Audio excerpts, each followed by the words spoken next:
Hello everyone, welcome back to YouTube channel Zip of Study. So आज इस video में है हमारे पास chapter number 2 acid bases and salts. तो इस चैप्टर को पूरी डिटेल के साथ करेंगे, वो भी कम से कम टाइम में करने की कोशिश करेंगे, पूरी डिटेल में, ताकि आपका कोई भी कॉन्सेप्ट छूट ना जाए। So let's discuss. बहुत ही बेसिक सा चैप्टर है, बस इसमें कुछ रिएक्शंस याद रखने की जरूरत है। याद भी क्या, वो भी इजीली पता चल जाता है, कोई क्रैमिंग नहीं होती किसी भी रिएक्शन या किसी भी टर्म में। तो बहुत बेसिक और इंटरेस्टिंग चैप्टर है। Let's start. As a chapter name is acid bases and salts, तो इट मींस हम इस चैप्टर में एसिड्स, बेसिस एंड सॉल्ट्स के बारे में पढ़ेंगे। तो सबसे पहले बात करते हैं एसिड्स और बेसिस के बारे में। हमारी बुक में ये मैंने आपको कुछ टॉपिक्स लिखे हैं according to NCERT book, so that हम टॉपिक वाइज पढ़ते जाएंगे एंड आपका सारा जो चैप्टर है फुल डिटेल में कवर अप हो जाएगा, कुछ भी बचेगा नहीं इसमें। सबसे पहले आपकी बुक में जो टॉपिक गिवन है वो है इंडिकेटर्स का। हेडिंग नहीं मेंशन है एनसीईआरटी में, बट वहाँ पे जब चैप्टर स्टार्ट होता है तो वहाँ इंडिकेटर्स की बात करी जाती है। तो आपको पता होना चाहिए कि इंडिकेटर्स कुछ ऐसे सब्सटेंसेस होते हैं जो हमें कोई सोल्यूशन एसिड है या बेस है उसके बारे में पता लगवाते हैं कि कौन सा सोल्यूशन एसिडिक है, कौन सा बेसिक है। ये हमें किसकी हेल्प से पता चलेगा? इंडिकेटर्स की हेल्प से। So indicators are of two types, natural indicator and synthetic indicator. Synthetic को मैनमेड भी बोल सकते हैं। तो दो टाइप के इंडिकेटर्स हमारे पास अवेलेबल हैं, natural and synthetic. Natural indicators में आपको तो एक दो एग्जांपल्स दोनों की पता होनी चाहिए, मतलब इसमें से इतना ज्यादा बड़ा डिटेल में क्वेश्चन नहीं बनता। आपको बेसिक पता होना चाहिए कि इंडिकेटर क्या होता है, राइट। नेचुरल में आप एग्जांपल लिख सकते हो लिटमस की, या आप लिख सकते हो टर्मरिक की। तो लिटमस एंड टर्मरिक ऐसे इंडिकेटर्स हैं जो अपना कलर चेंज करके हमें बताते हैं कि कौन सा सोल्यूशन एसिडिक है, कौन सा बेसिक है, राइट। लिटमस एंड टर्मरिक, तो दो एग्जांपल्स आपको याद रखनी है। सेकेंड इंडिकेटर है सिंथेटिक, सेकेंड जो टाइप है इंडिकेटर की।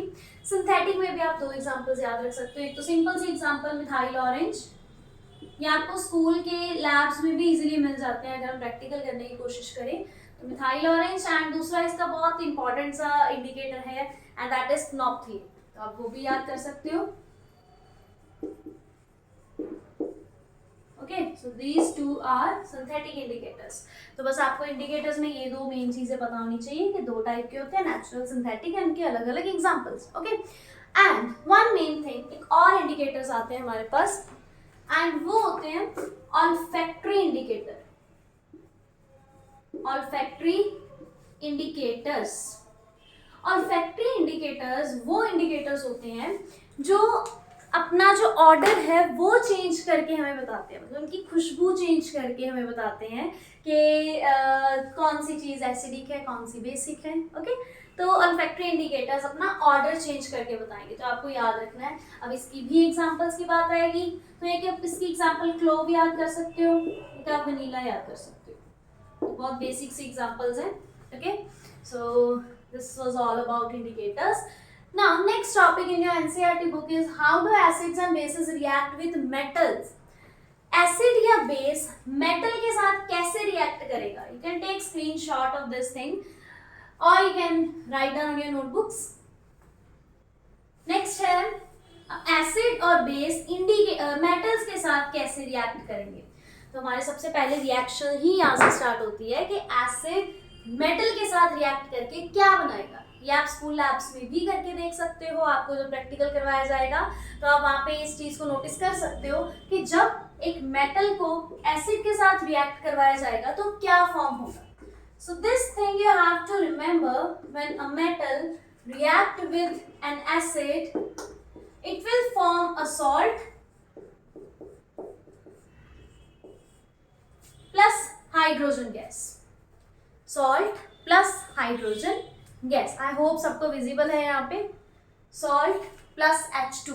ओके, सो जब भी कोई मेटल एसिड के साथ रिएक्ट करेगी तो वो सॉल्ट एंड हाइड्रोजन गैस बनाएगी। तो let us take an example to clarify. Suppose आप ये ले रहे हो sodium metal. One more thing, जब भी आपको अपनी तरफ से कोई एग्जांपल लिखनी है, लाइक अगर आपको ये कॉन्सेप्ट आ जाता है एग्जाम में, क्वेश्चन आ जाता है इसके रिगार्डिंग, तो when you are trying to write an example, तो प्लीज कोई भी ऐसी एग्जांपल मत उठाना, कोई भी ऐसी डिफिकल्ट मेटल या डिफिकल्ट कोई एसिड ऐसा मत उठा लेना जिनकी रिएक्शन करके you don't know about the formation of salt. Like जब आप उनकी रिएक्शन करवाओगे तो आपको सॉल्ट के बारे में जब तक ना पता हो तो आप वो रिएक्शन खुद से नहीं ट्राई करोगे। ओके, सो इसका मतलब क्या हो जाता है कि आपको एटलीस्ट कुछ एग्जांपल्स की पहले ही प्रैक्टिस रखनी है अच्छे से कि कौन सी मेटल को किस एसिड के साथ रिएक्ट करके कौन से टाइप का सॉल्ट बनता है। This was my main point कि सॉल्ट क्या बनेगा, ये हर एसिड और मेटल को रिएक्ट करके हमें नहीं क्लैरिफाई होता कि सॉल्ट कैसा बनेगा। तो आपको ध्यान रखना है। तो मैं बिल्कुल आपको हमेशा सिंपल से simple acid and simple metal या नॉन मेटल या बेस जो भी हम पढ़ेंगे वो सब कुछ आपको सिंपल टेक करना है सो दैट आपको इजी हो जाए, आपका कॉन्सेप्ट गलत ना हो जाए। मेटल मैंने सबसे सिंपल सोडियम ले ली, सबसे रिएक्टिव मेटल है।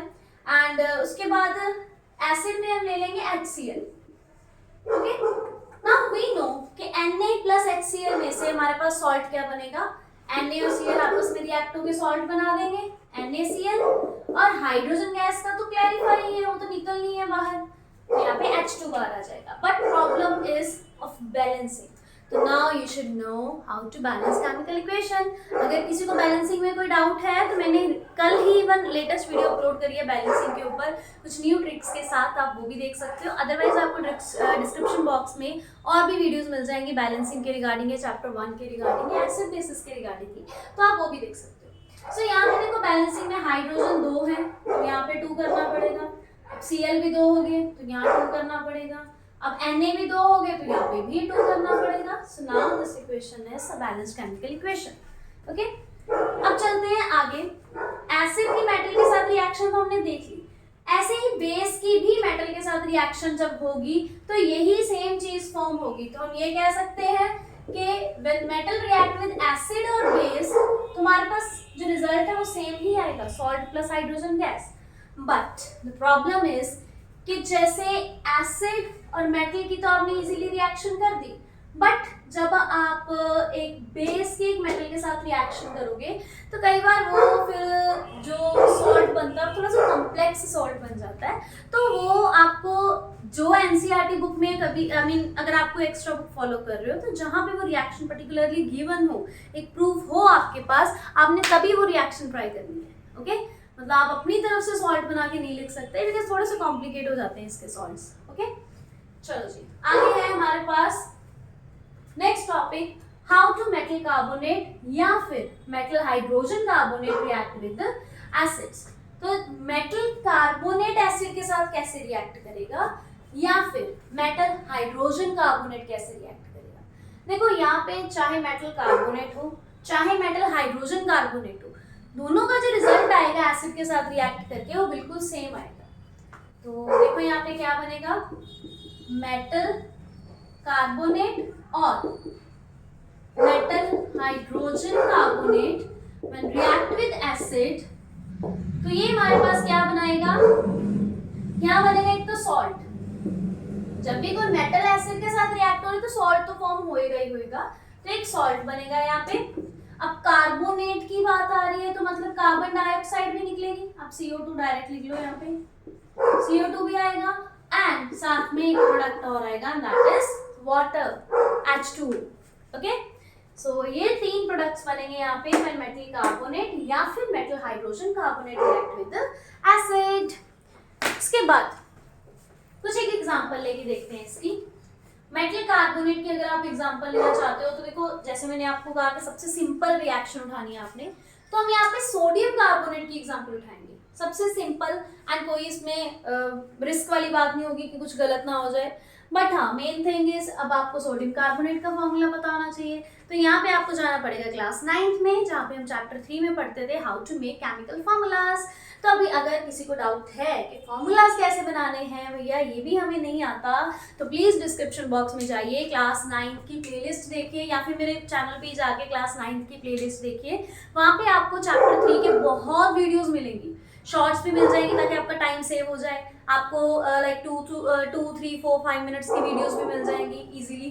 तो आप वहाँ पे जाके फॉर्मूलाज बनाने का पहले देख सकते हो कि कैसे बनेंगे। सो उसके लिए अब हम चलते हैं sodium carbonate plus any acid gives us salt, carbon dioxide and water. Let's start.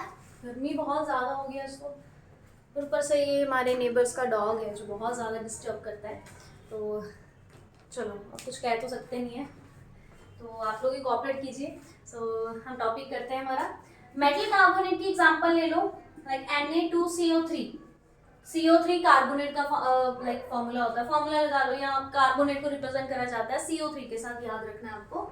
Acid हम सिंपल ले लेते हैं HCl, जैसे मैंने आपको कहा कि आपको ज्यादा कॉम्प्लिकेट नहीं लेना, लाइक अगर आप H2SO4 या कोई और भी एसिड पे जाते हो तो वो थोड़ा सा कहीं ना कहीं सॉल्ट में प्रॉब्लम आ जाती है बच्चों को, तो बेटर है कि आप simple example low. Okay, so this one, अगर इन दोनों की रिएक्शन करवाते हैं तो हमारे पास क्या बनेगा। हमने ये दो प्रोडक्ट्स तो बिल्कुल ही क्लैरिफाई कर दिए कि एक तो CO2 बनना है एंड एक H2O बनना है, तो ये तो पहले ही लिख दो। अब बात आएगी सॉल्ट की, आपने ये दो चीजें तो बना दी पहले, फाइन।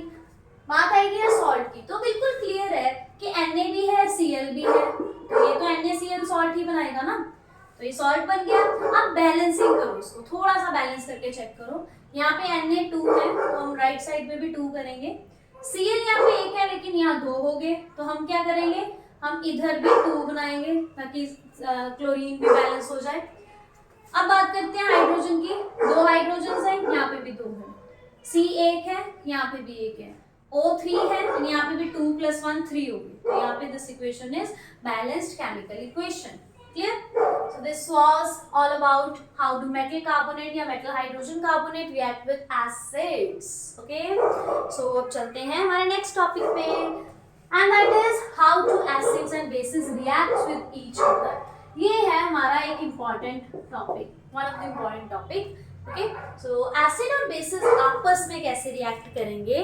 जब एसिड बेस के साथ रिएक्ट करता है तो वो बनाता है salt and water, and this reaction is known as, maybe आपको याद हो, आपने ये छोटी क्लास में भी पढ़ा हुआ है, ये 7th में भी आता है चैप्टर, तो वहां पे आपने पढ़ा था कि इस रिएक्शन को हम बोलते हैं न्यूट्रलाइजेशन रिएक्शन।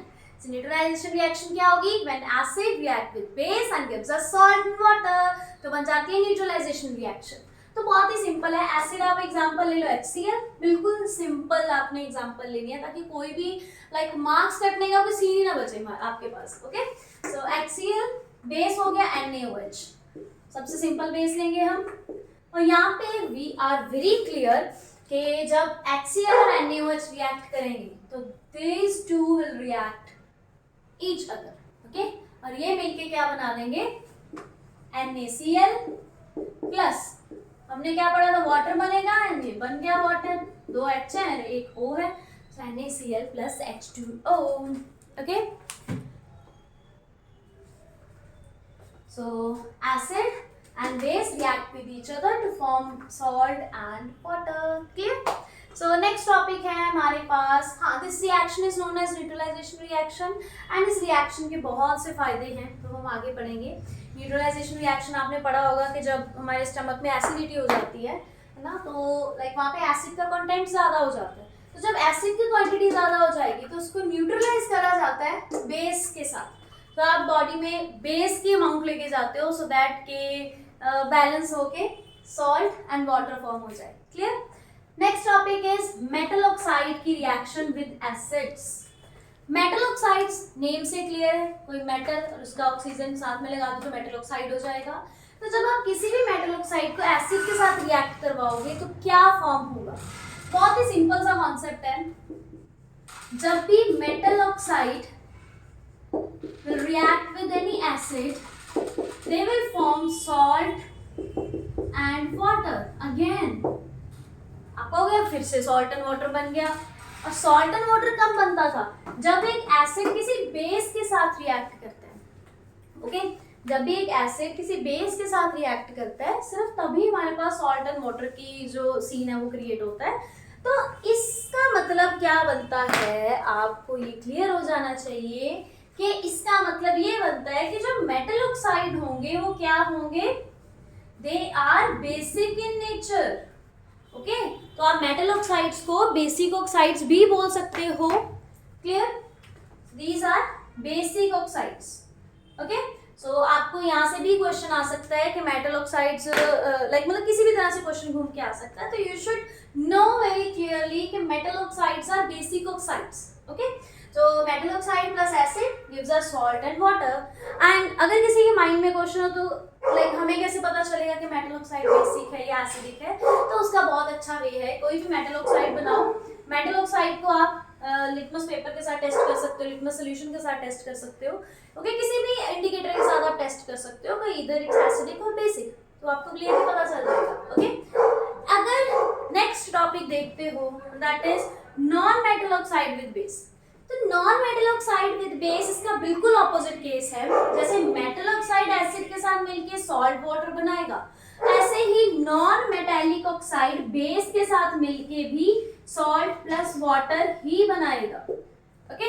सो यहाँ से क्या पता चलता है कि मेटल ऑक्साइड अगर बेस है जो एसिड के साथ रिएक्ट कर रहा है, सो वी कैन से कि जो नॉन मेटालिक ऑक्साइड है वो क्या होगा, एसिडिक इन नेचर, तभी वो बेस के साथ रिएक्ट करके सॉल्ट और वाटर बना रहा है। सो ये बिल्कुल क्लियर चीज है। बट नॉन मेटालिक, देखो मेटल ऑक्साइड में तो आप एग्जांपल भी ले सकते हो, ओके, लेकिन नॉन मेटालिक ऑक्साइड में जो एग्जांपल लेके सॉल्ट बनेगा ना, वो थोड़ा सा कॉम्प्लिकेटेड सॉल्ट होता है, कॉम्प्लेक्स सॉल्ट होते हैं, तो वो आपको उनकी एग्जांपल्स आपको एनसीईआरटी में नहीं गिवन, एंड आपको ज्यादा स्ट्रेस लेना भी नहीं है इस चीज का, ओके। क्योंकि जो चीज एनसीईआरटी में नहीं होती ना, तो उसका लाइक बहुत एक्सेस में जाके वो चीज फिर एग्जाम में भी नहीं डालते सीबीएसई, तो आपको इस चीज का ध्यान रखना है।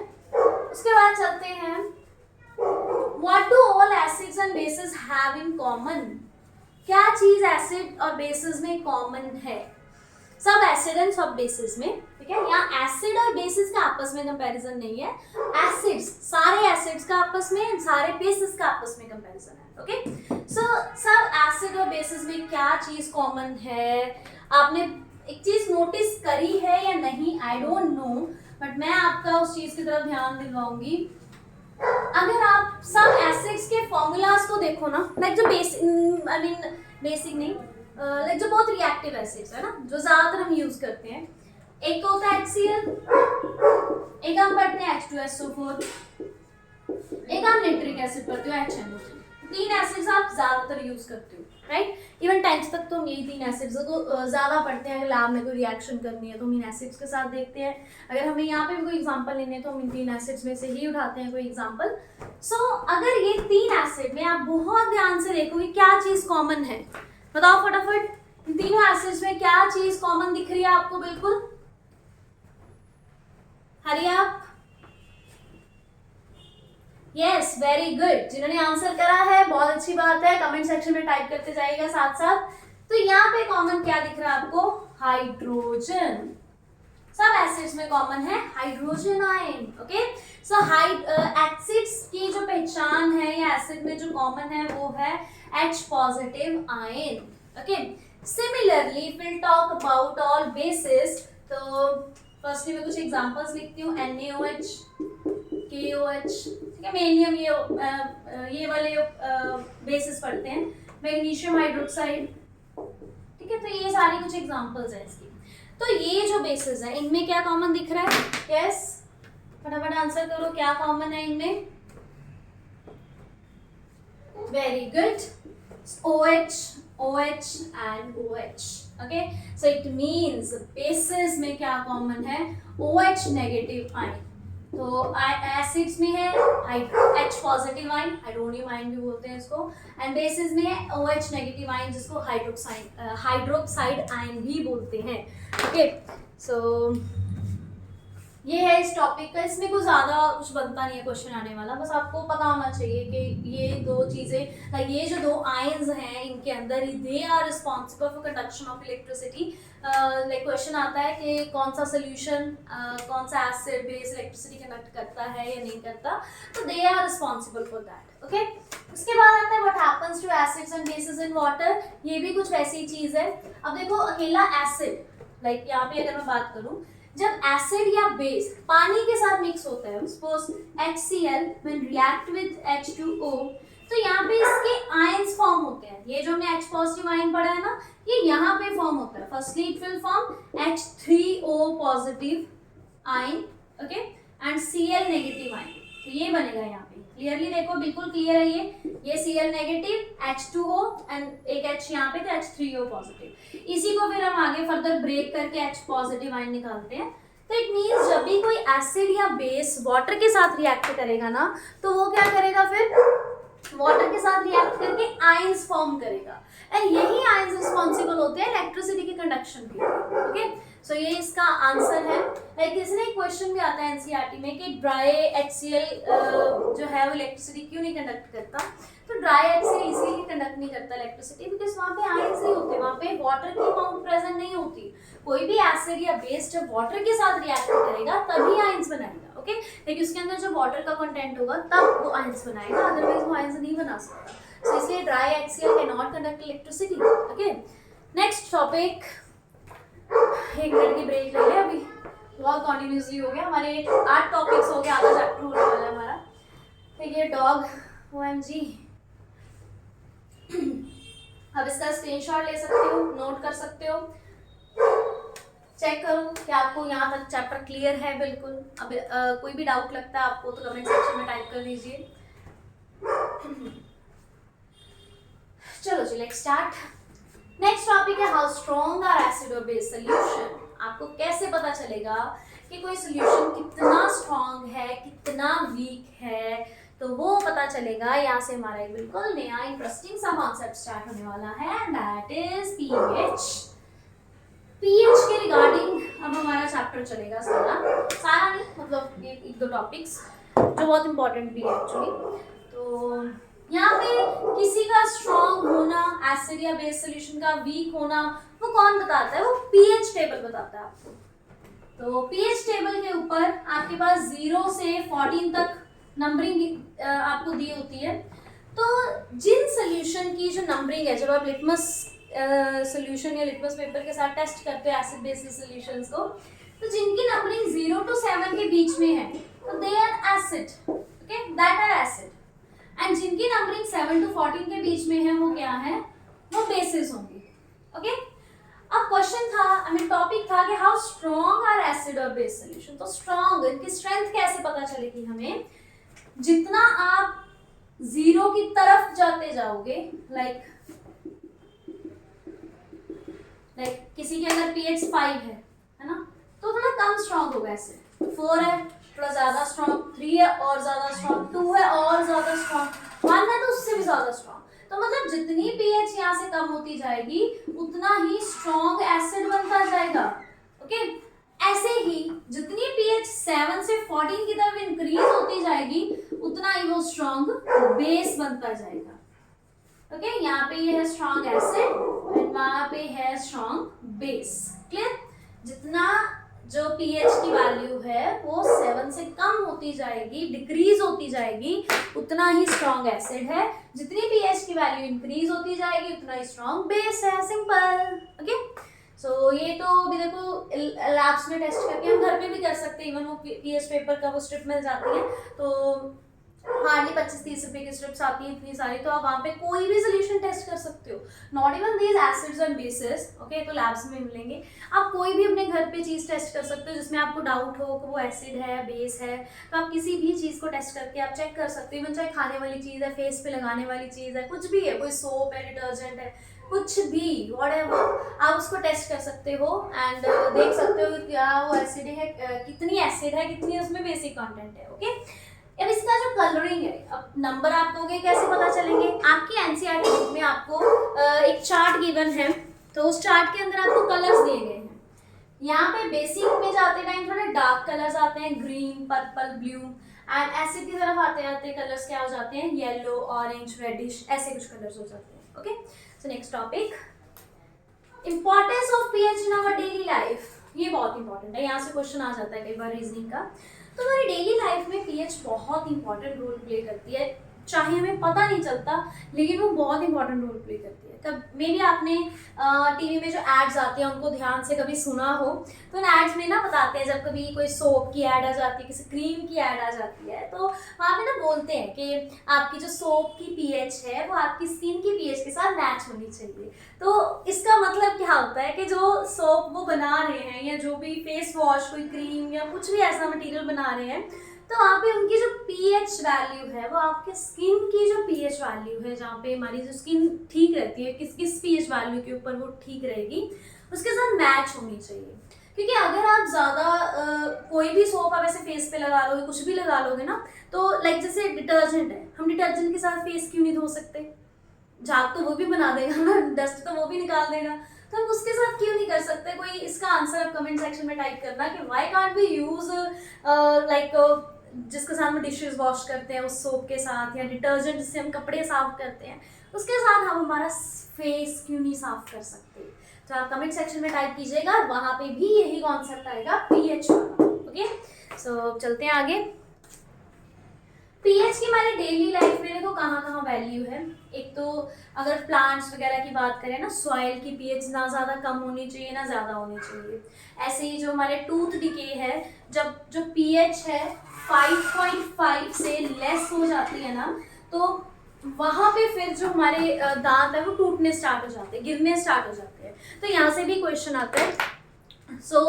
दांतों में जो एसिडिटी होती है, जैसे हम कुछ भी चीज़ खा पी के बैठ जाते हैं आराम से, तो दांतों में जो एसिडिटी है उस एसिडिटी को खत्म नहीं कह सकते, मतलब उसका इफेक्ट खत्म करने के लिए हम क्या करते हैं, हम कोई ना कोई बेस यूज करते हैं। जैसे हमने यहाँ पे पढ़ा था ना कि एसिड और बेसिस आपस में मिलके न्यूट्रलाइज कर देते हैं किसी भी एसिड के इफेक्ट को या बेस के इफेक्ट को। 2 मिनट पानी पी लें अभी।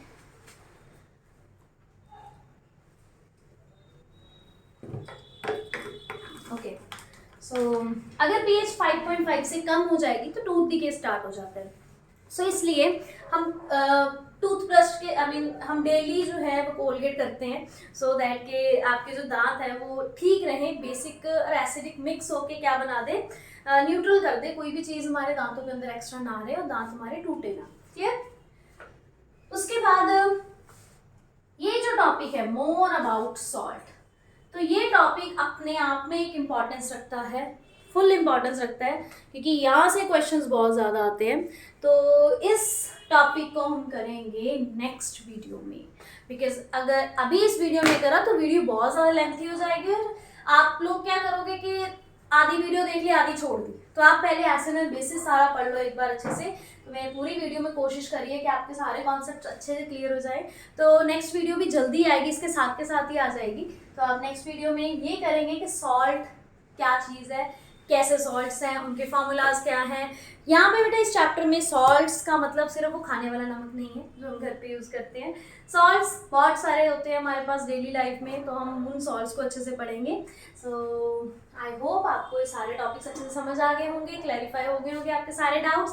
So please guys stay in touch with us and जितना हो सके हमारी वीडियोस को शेयर कीजिए मैक्सिममली, सो दैट कि जिन बच्चों के पास ये वीडियोस नहीं पहुंच रही हैं वहाँ तक पहुँचे एंड वो अपने डाउट्स को क्लैरिफाई कर सकें जितना हो सकता है। We are trying our best. So for more science and maths videos please stay in touch with everyone, stay in touch with us. Thank you so much.